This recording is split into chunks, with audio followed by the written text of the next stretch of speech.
रमजान का मुबारक महीना आने वाला है, तो हम और आपको चाहिए कि हम और आप अपना कनेक्शन अल्लाह रब्बुल इज्जत से जोड़ें, अपने आप को पाक करें, उस बर्तन की तरह पाक करें जैसे हम दूध लेने से पहले अपने बर्तन को पाक करते हैं। उम्मुल मोमिनीन आयशा सिद्दीका रज़ियल्लाहु ताला अन्हा फरमाती है कि इतनी कसरत के साथ हुजूर शाबान के दिनों को गिनते, किसी और साल के महीने को उतनी कसरत के साथ, उतनी बेचैनी से न गिनते। इससे क्या पता चला कि हुजूर के अंदर बड़ी शिद्दत के साथ रमजान का हुजूर के अंदर इंतजार होता और हुजूर उसकी तैयारी भी करते। अब देखें ना, हम और आप गंदे लोग हैं, गुनहगार हैं, सियाकार हैं, लेकिन हमारी पाकी का यह आलम है कि अगर जरा सा भी गंदगी बर्तन के अंदर लगी हो तो हम कभी उसमें दूध डालना गवारा नहीं करते। ये हम जैसे गंदे लोगों का हाल है। और कभी गिलास में थोड़ा सा गंदगी लगी हो तो पूरा पानी फेंक देते हैं, उस पानी को साइड से नहीं फेंके, क्यों? गंदगी लगी हुई है। तो जरा सोचें, अल्लाह की रहमत क्या गंदे दिल में उतर जाएगी? अल्लाह की रहमत क्या इस गंदे दिल में समा जाएगी? हरगिज नहीं। तो अल्लाह की रहमत को मुतवज्जे अपनी तरफ करने के लिए पहले तो हमें अपने दिल की जमीन को नरम करना पड़ेगा, फिर दिल की जमीन को साफ करना पड़ेगा, तब अल्लाह की रहमत उसमें बरसेगी। तो वीडियो को लाइक करें, शेयर करें, और अगर हमारे चैनल पर नए आए हों तो चैनल को जरूर सब्सक्राइब करके बेल आइकन को भी जरूर दबाएं ताकि हमारी नई आने वाली वीडियो आप तक जरूर पहुंचे। बड़ा ही मुबारक, बाबरकत, फयूज़ व बरकात का हामिल महीना हम और आपके दरमियान बस आने ही वाला है, जिसे हम सब रमजानुल मुबारक के नाम से जानते हैं।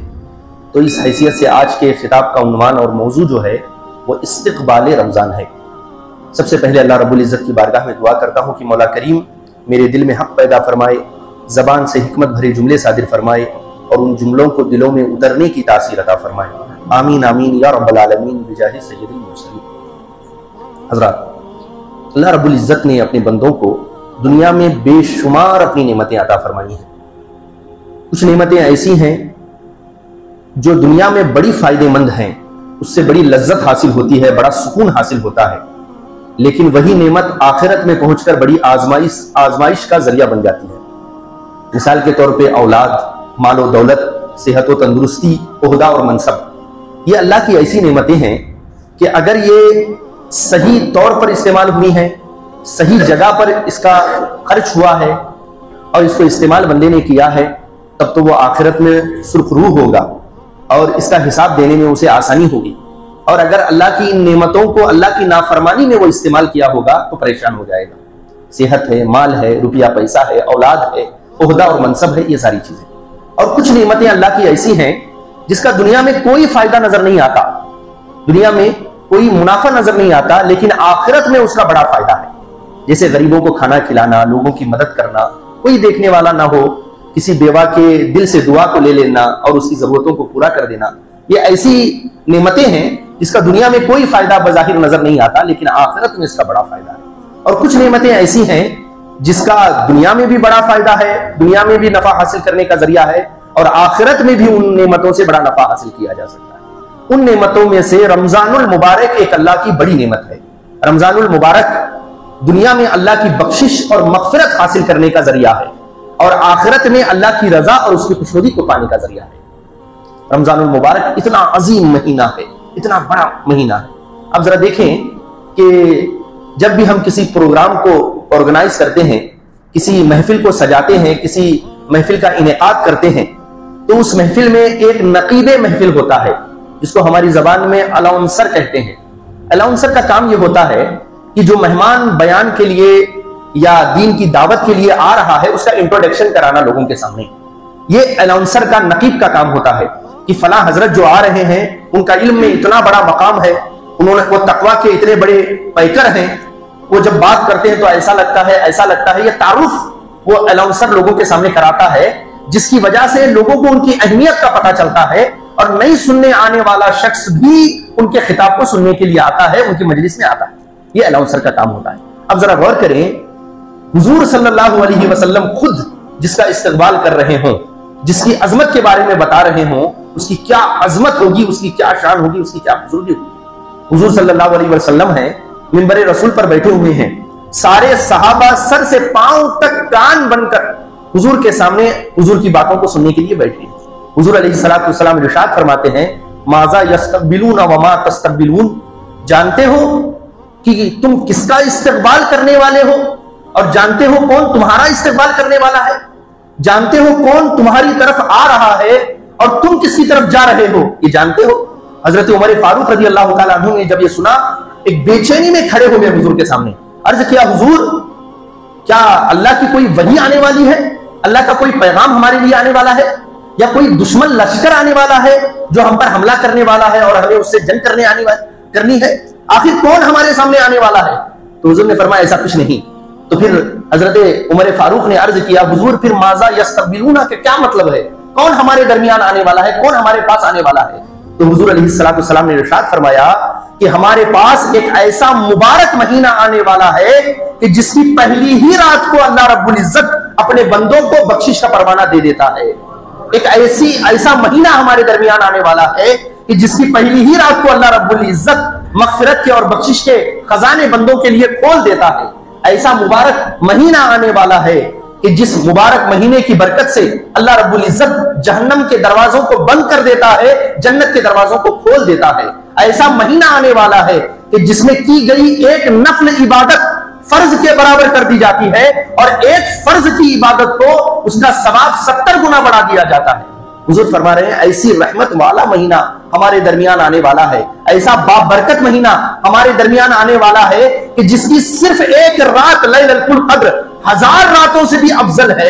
ऐसा मुबारक महीना हमारे दरमियान आने वाला है। तो आप देख रहे हैं कि जिसका इस्तेकबाल खुद हुजूर फरमा रहे हैं और जिसके लिए खुद हुजूर दुआ फरमा रहे हैं। हुजूर अलैहिस्सलातु वस्सलाम इरशाद फरमाते हैं, अल्लाहुम्मा बारिक लना फी रजब व शाबान व बल्लिगना रमजान।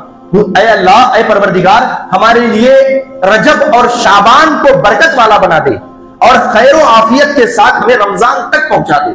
ये हुजूर अलैहिस्सलातु वस्सलाम दुआ कर रहे हैं कि ऐ अल्लाह, हमें खैरियत के साथ रमजान तक पहुंचा दे।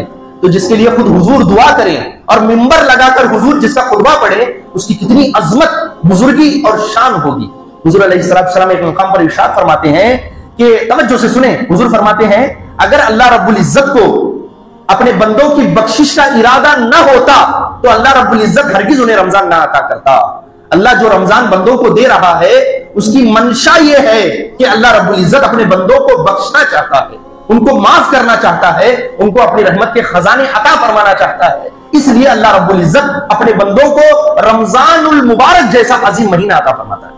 आमतौर पर दुनिया का एक दस्तूर है, मौसम है दुनिया का। आप देखते हैं कि अचानक बारिश नहीं शुरू होती, बारिश होने से पहले, बारिश का मौसम आने से पहले ठंडी ठंडी हवाएं पहले चलती हैं, उसके बाद आसमान पर बादल छा जाते हैं, उसके बाद जाकर बारिश होती है। यही तरीका है ना। इसी तरह अल्लाह की रहमत का भी तरीका है, रूहानियत का भी यही तरीका है।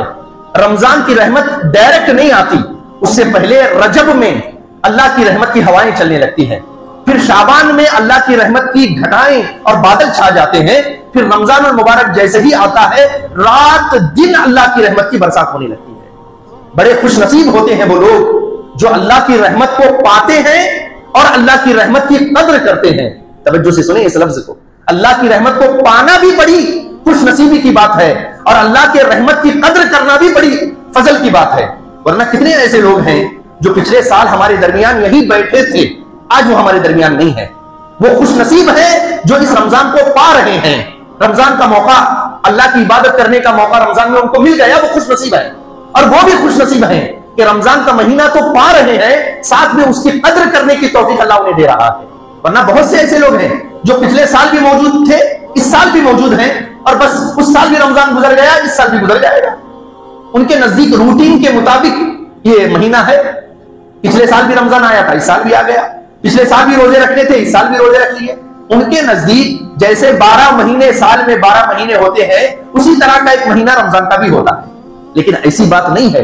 आका नेमत सल्लल्लाहु अलैहि वसल्लम के बारे में उम्मुल मोमिनीन आयशा सिद्दीका रज़ियल्लाहु ताला अन्हा फरमाती है कि इतनी कसरत के साथ हुजूर शाबान के दिनों को गिनते, किसी और साल के महीने को उतनी कसरत के साथ, उतनी बेचैनी से न गिनते। यानी हुजूर गिनते रहते कि आज 5 शाबान है, यानी 25 दिन रमजान के लिए बच गए हैं। हुजूर गिनते कि आज 10 शाबान है, यानी रमजान के लिए अभी 20 दिन बच गए हैं। इस तरह हुजूर दिनों को गिनते रहते। इससे क्या पता चला कि हुजूर के अंदर बड़ी शिद्दत के साथ रमजान का हुजूर के अंदर इंतजार होता और हुजूर उसकी तैयारी भी करते। जाहिर सी बात है, एक कायदा भी है इंसान को कोई भी चीज, कोई भी नेमत उसी वक्त हासिल होती है जब वो उसकी तैयारी करता है, उसके लिए कुछ ना कुछ इंतजाम करता है, तभी वो नेमत मिलती है। अगर तैयारी नहीं करता तो उसकी नेमत नहीं मिलती। मिसाल के तौर पे एक तालिब इल्म है, एक स्टूडेंट है, उसने पूरा साल कुछ भी पढ़ाई नहीं की, इम्तिहान की कोई भी तैयारी उसने नहीं की, अब बैठकर रिजल्ट का इंतजार कर रहा है कि रिजल्ट अच्छा आएगा, तो उसे अच्छा रिजल्ट मिल सकता है। अच्छा रिजल्ट उसी को मिलेगा जो पूरे साल इम्तिहान की तैयारी करेगा।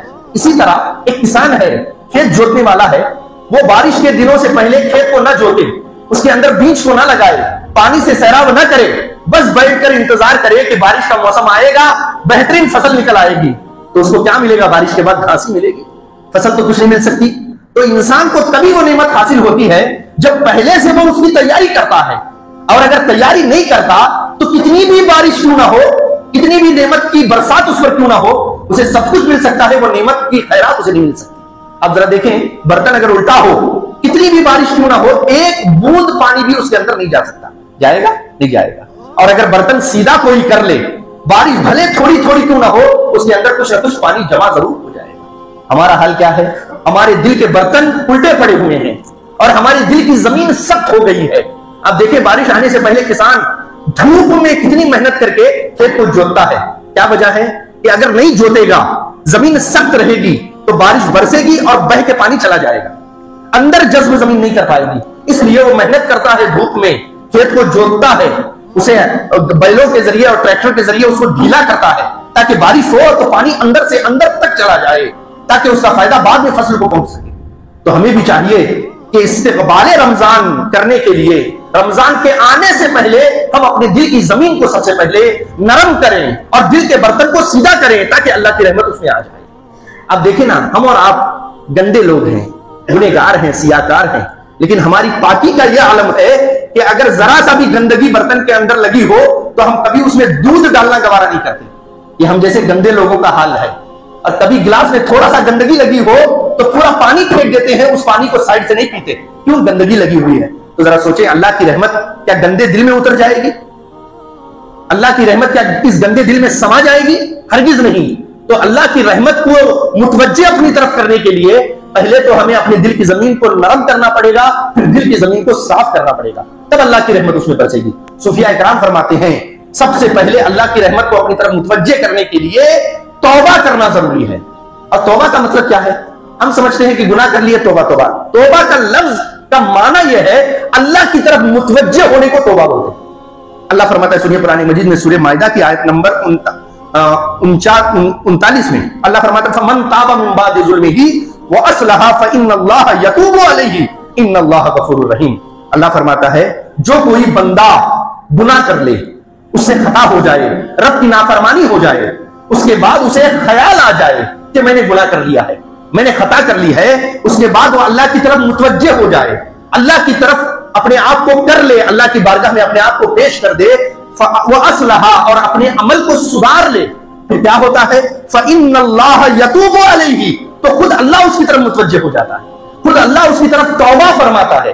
अब आप सोचेंगे, बंदे का अल्लाह की तरफ तौबा करना तो समझ में आता है कि बंदा तौबा तौबा करके अल्लाह की तरफ मुतवज्जे होता है। अल्लाह का बंदे की तरफ तौबा करना क्या है कि नहीं? तो जरा बारीक सा फर्क है। बंदे का अल्लाह की तरफ तौबा करना यह है कि अगर बंदे से गुनाह हो जाए तो माफी मांगने के लिए अपने हाथों को अल्लाह की तरफ फैला दे, यह बंदे का तौबा अल्लाह की तरफ करना है। गुनाह हो जाए तो बंदा माफी के लिए अल्लाह की बारगाह में हाथ फैलाए, यह बंदे का अल्लाह की तरफ तौबा करना है। और अल्लाह का बंदे की तरफ तौबा यह करना यह है अपनी रहमत अता करने के लिए, उसे माफी अता करने के लिए, उसे बख्शिश अता करने के लिए अपने दस्ते कुदरत से बंदे की तरफ मुतवज्जे होना, यह अल्लाह की तौबा बंदे की तरफ है। तो अल्लाह फरमा रहा है, फ़इन्नल्लाह यतूबु अलैहि, जो अल्लाह की तरफ तौबा करता है, अल्लाह खुद उस बंदे को तौबा अता करने के लिए बंदे की तरफ मुतवज्जे होता है। फ़इन्नल्लाह गफूरुर रहीम, बेशक अल्लाह बहुत ज्यादा बख्शने वाला और रहम फरमाने वाला है। तो रमजान के इस्तेक़बाल से पहले, रमजान में हमें दाखिल होने से पहले चाहिए कि हम अपने आप को पाक व साफ कर लें, गुनाहों से अपने आप को, निदामत से अपने आप को धो लें, तब जाकर के अल्लाह रब्बुल इज्जत की रहमत हमारी तरफ मुतवज्जे होगी।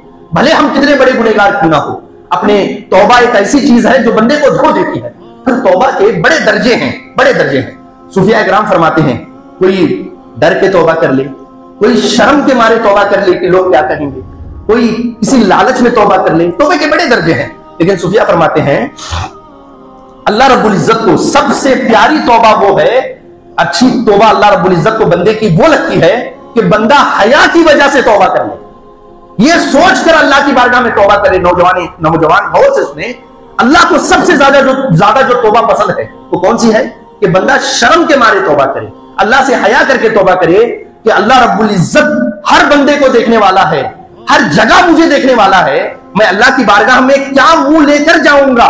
इस ख्याल से जो बंदा तौबा करता है वो तौबा अल्लाह रब्बुल इज्जत को सबसे ज्यादा पसंद आती है। हुजूर सल्लल्लाहु अलैहि वसल्लम की मजलिस लगी हुई है, आका सल्लल्लाहु अलैहि वसल्लम जहन्नम की सख्ती का जिक्र फरमा रहे हैं, अल्लाह की पकड़ का जिक्र फरमा रहे हैं कि अल्लाह की पकड़ कितनी सख्त है। एक नौजवान हुजूर के सामने बैठा हुआ है, जब हुजूर की बातों को उसने सुना उसका दिल नरम हो गया, ज़ारो कतार वहां बैठकर वो रोने लगा। जब हुजूर की गुफ्तगू खत्म हुई, लोग अपने अपने काम से निकलने लगे, वो शख्स हुजूर के करीब आया, करीब आकर बैठ गया और आकर उसने पूछा, हुजूर मैं बड़ा गुनहगार हूं, मैं बड़ा खताकार हूं, मेरे बड़े गुनाह है, कोई ऐसा गुनाह नहीं जो मुझसे छूट गया हो। हुजूर मुझे बताएं क्या मेरा रब मुझे फिर भी माफ कर देगा, मेरी तौबा को कबूल फरमाएगा।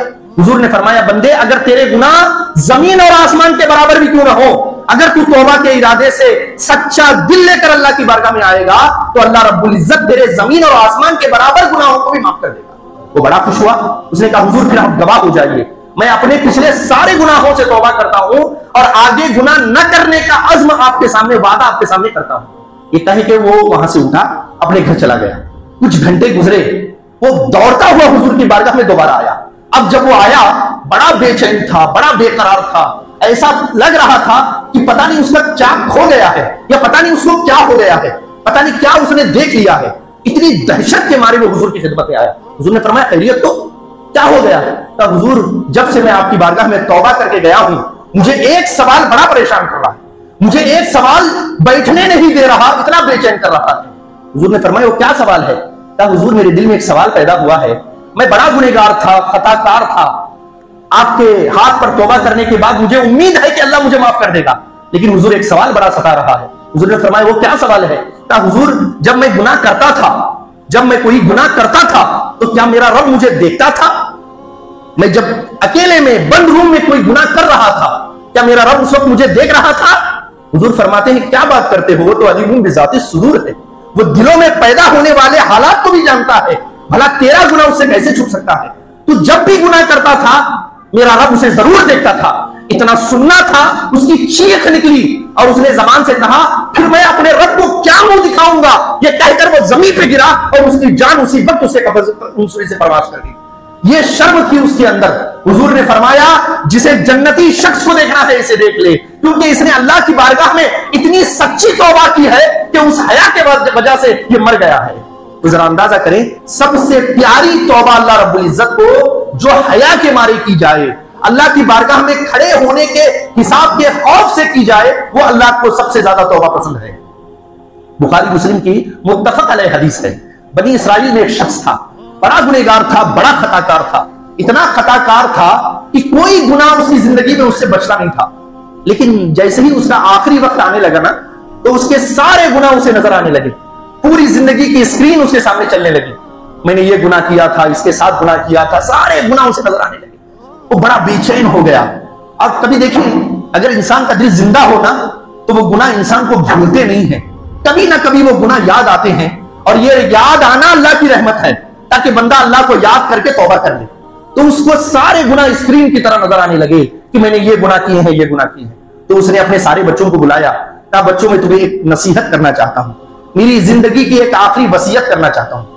बच्चों ने कहा, अब्बा जी बताइए क्या बात है, हम जरूर पूरी करेंगे, अपनी जान लगा देंगे उस वसीयत को पूरी करने के लिए, उस नसीहत को पूरी करने के लिए। तो उनके बाप ने कहा, जो गुनहगार था, कहा, जब मैं मर जाऊं, मेरी जान निकल जाए, मुझे दफन न करना, मुझे जला देना, जलाने के बाद जो राख जमा हो जाए उस राख को हवा में उड़ा देना, ये मेरी तुम्हें वसीयत है, कोई कुछ कहे इसके खिलाफ न करना।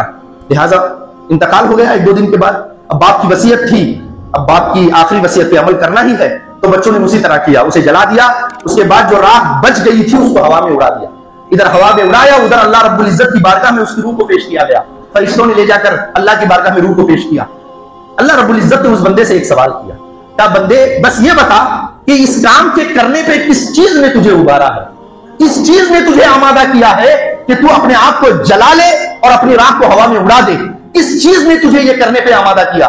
बस उसने कांपते हुए लबो लहजे के साथ, नजरों को झुकाए और घबराते हुए दिल के साथ, शर्मिंदगी के साथ बस एक अल्लाह की बारगाह में जवाब दिया। उसने कहा, मौला मैं तुझसे डर गया था, मुझे यह ख्याल आ गया था कि मैं तेरी बारगाह में क्या मुंह लेकर खड़ा हूंगा, इसलिए मैंने अपने आप को जलवाया और अपनी खाक को हवा में उड़ा दिया। अल्लाह ने फरमाया, फरिश्तों गवाह हो जाओ, इसकी एक निदामत ने और इसकी एक सच्ची बारगाह में, मेरी बारगाह में सच्ची तौबा ने इसके पिछले सारे गुनाहों को माफ कर दिया है। इसकी एक निदामत की वजह से मैंने इसके सारे गुनाहों को माफ करके इसे दोज़ख से जन्नत में डाल दिया।